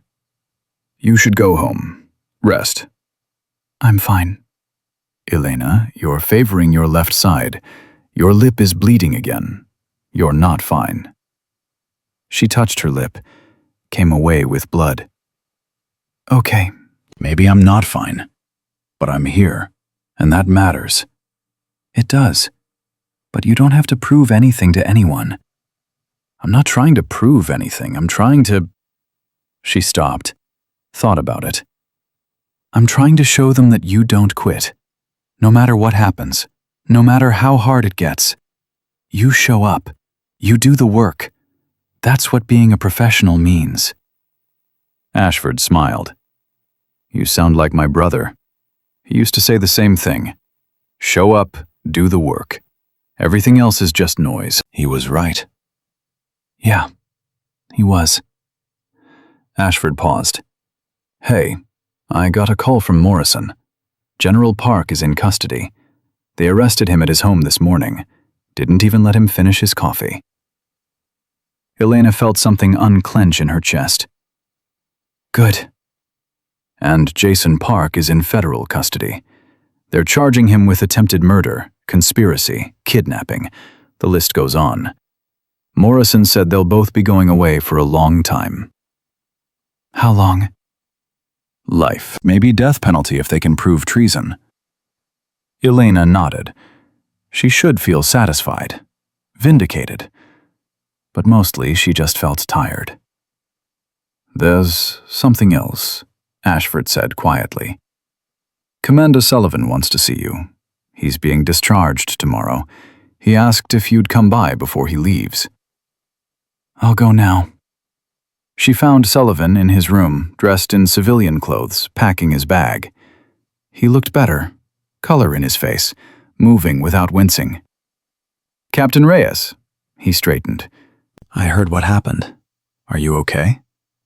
"I'm fine. How are you?" "Thanks to you, I'm going home to my family." He sat down on the edge of the bed. Elena, I need to tell you something. About that night. The night your crew... He stopped, swallowed. I should have died in that compound. The blood loss alone should have killed me, but you wouldn't let me. You held that artery for 47 minutes. You know what I thought about the whole time? Elena shook her head. I thought about my daughters, how I'd never see them grow up, never walk them down the aisle, never meet my grandkids. And then I thought about you, about how you weren't just saving me. You were saving all those future moments, all those birthdays and Christmases and Little League games. His voice cracked. You gave me 17 years of life, Elena. 17 years of memories. And I've spent every day since trying to be worthy of that gift. You don't owe me anything. I owe you everything.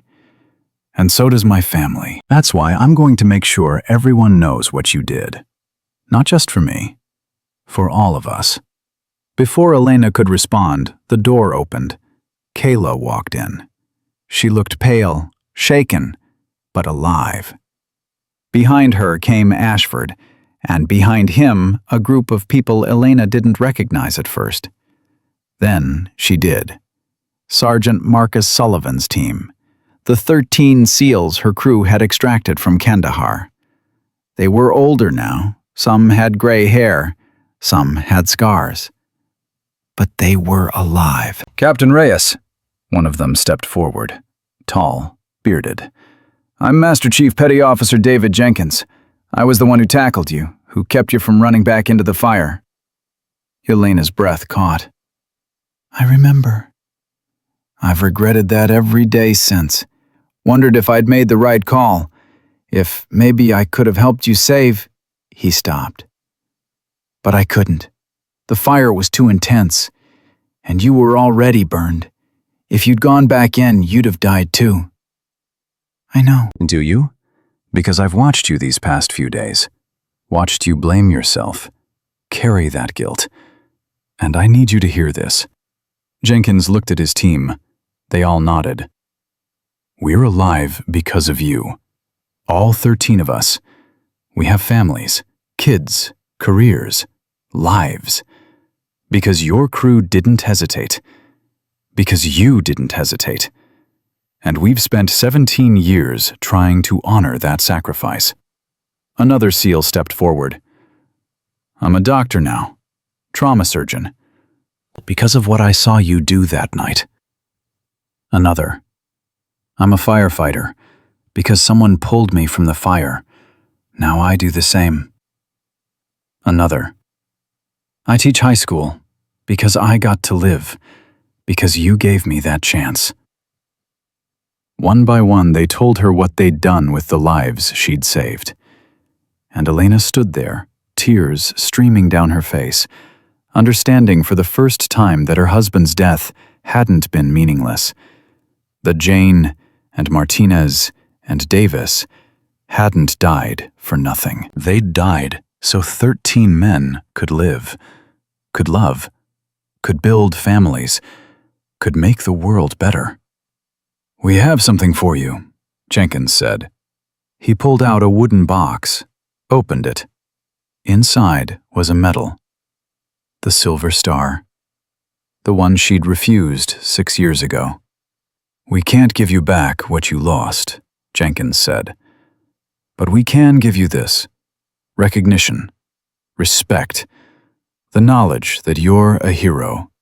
To us, to our families, to everyone who's alive because you wouldn't quit. Elena looked at the medal, at the ribbon, at the star. Then she looked at the faces around her, at Sullivan, at Kayla, at Ashford, at the 13 men who'd rebuilt their lives from the ashes of that night. I'll accept it, she said quietly. But not for me. For them. For Thomas and Jane and Martinez and Davis and Ash. For the ones who didn't come home. Jenkins pinned the medal on her scrubs, and every person in that room saluted. Elena saluted back. For the first time in 6 years, she saluted. And it felt right. The door opened again. An older woman walked in, 60-something, gray hair, kind eyes that looked familiar. "Captain Reyes?" The woman's voice shook. "I'm Martha Reyes, Thomas's mother." Elena's knees almost gave out. "Mrs. Reyes, I'm so sorry. I should have..." "Stop." Martha crossed the room, took Elena's hands. "I've waited 6 years to say this to your face. Thank you. Thank you for loving my son. Thank you for being there with him at the end. Thank you for trying to save him. I failed. I couldn't." "You loved him. That's all that matters. And he loved you. His last act was saving you, giving you a chance to live, to continue his legacy." Martha's eyes filled with tears. "And you have. Look at you, teaching, saving lives, making him proud every single day." Elena couldn't speak, couldn't breathe. "He left you something," Martha said. She pulled an envelope from her purse. "He gave this to me before his last deployment. Said if anything happens to him, I should give it to you. But you disappeared. I couldn't find you until I saw the news this morning about the woman who caught a traitor. And I knew it was you." Elena took the envelope with shaking hands, opened it. Inside was a letter in Thomas's handwriting. "My angel," it began. "If you're reading this, I'm gone. And I'm sorry. Sorry I won't be there to grow old with you. Sorry I won't see the amazing things you're going to do. Because I know you, Elena. You're going to survive. You're going to rebuild. And you're going to save so many lives. That's who you are. That's who you've always been. Don't let my death stop you. Don't let the guilt consume you. Live, love, teach. Be the angel you've always been. And know that wherever I am, I'm proud of you. I've always been proud of you. Your husband, Thomas." Elena folded the letter, pressed it to her chest, and let herself cry. Not from grief this time, from gratitude, from love, from the knowledge that she'd done what Thomas asked. She'd lived, she'd rebuilt, she'd become a teacher, and she'd honored him every step of the way. 3 months later, Elena stood at the podium in the hospital's main auditorium. 200 people filled the seats. Nurses, doctors, medical students, even Patricia Winters and Robert Chen sat in the front row. "Thank you all for coming," Elena said. Her voice was steady, strong. "Today marks the end of our first trauma training program. 20 residents and nurses have completed 6 weeks of intensive combat medicine education. They've learned how to save lives under pressure, how to make decisions when there's no time to think, how to be the person someone needs when everything's falling apart." She looked at the graduates, at their young faces, their eager eyes. "Some of you came into this program thinking you knew everything, thinking your degree made you infallible. You learned quickly that medicine isn't about what you know, it's about what you do when you don't know.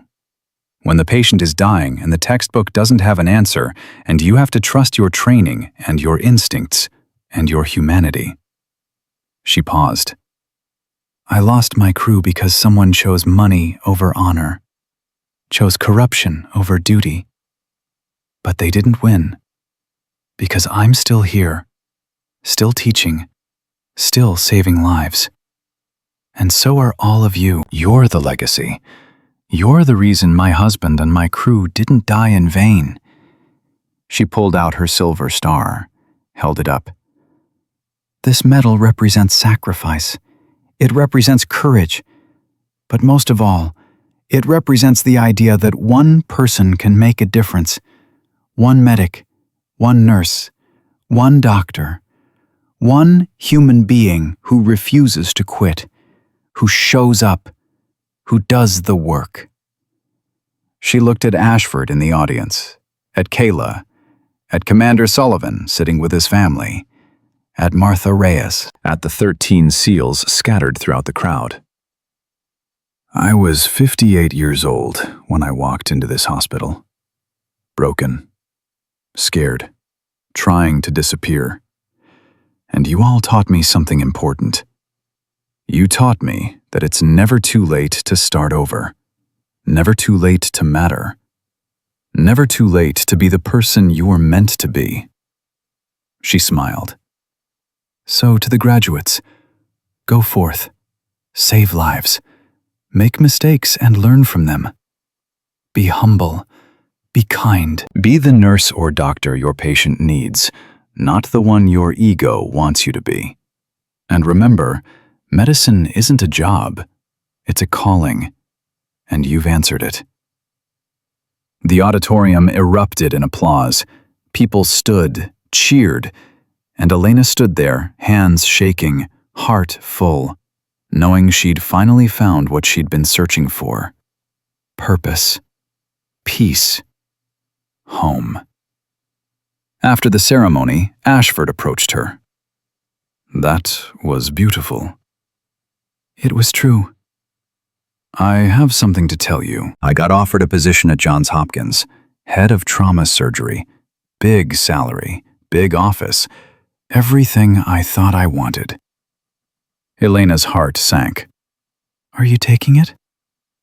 I turned it down. Why? Because everything I need is here.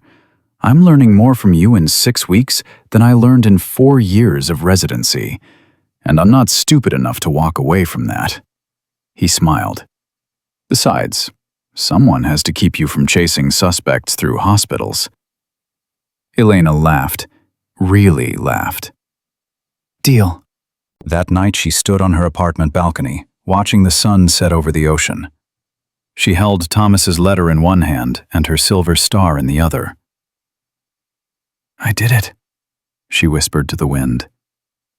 I lived, I rebuilt, I taught, just like you said.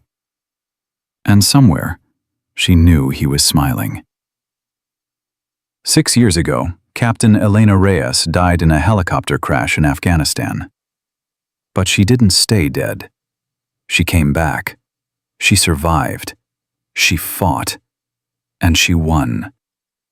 Not because she was superhuman, not because she was fearless, but because she was a nurse, a teacher, a warrior who understood that the greatest battles aren't fought with guns.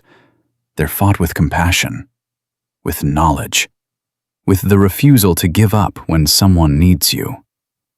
The doctors had laughed at the old nurse with shaky hands, had mocked her, dismissed her, underestimated her. But when the wounded SEAL commander saluted her, everything changed. Because respect isn't given to the loudest voice or the fanciest degree. It's given to the person who shows up when it matters, who does the work, who saves the life. Elena Reyes was that person. She'd always been that person, and she always would be. Some heroes wear capes, some carry weapons, but the real heroes? They wear scrubs. They have shaky hands and bad knees and scars that won't heal. They show up at 0500 after not sleeping. They teach when they're exhausted. They save lives when everyone else has given up. They're nurses, medics, the invisible army that keeps the world alive. And Elena Reyes was their commander. Not because she demanded it, but because she'd earned it. One patient at a time, one student at a time, one life at a time. The ghost medic had come home, and she wasn't leaving again.